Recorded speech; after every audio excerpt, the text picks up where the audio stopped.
ആദ്യം തന്നെ ഒരു പാനിലേക്ക് 1 കപ്പ് റാഗിപ്പൊടി ചേർത്ത് ചെറിയ തീയിൽ വെച്ച് ഒന്ന് റോസ്റ്റ് ചെയ്ത് മാറ്റി വയ്ക്കണം.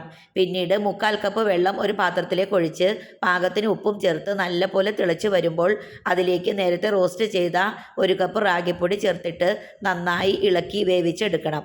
ഇത് നല്ലപോലെ കുഴച്ച് ഒരു സോഫ്റ്റ് ആയിട്ടുള്ള മാവ് തയ്യാറാക്കിയെടുക്കുക.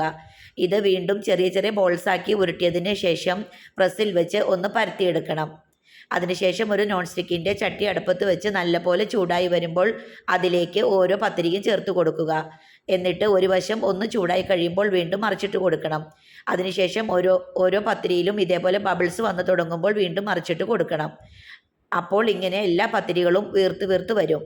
ഇത് നല്ല സോഫ്റ്റ് ആയിട്ടുള്ള ഒരു പത്തിരിയാണ്. നല്ല ടേസ്റ്റുമാണ് കഴിക്കാനായിട്ട്. അപ്പോൾ എല്ലാവരും ഇതൊന്ന് ട്രൈ ചെയ്ത് നോക്കണേ. അതേപോലെ വീഡിയോ ഇഷ്ടപ്പെടുകയാണെങ്കിൽ പ്ലീസ് ഒന്ന് സബ്സ്ക്രൈബ് ചെയ്ത് സപ്പോർട്ടും കൂടി ചെയ്യണേ.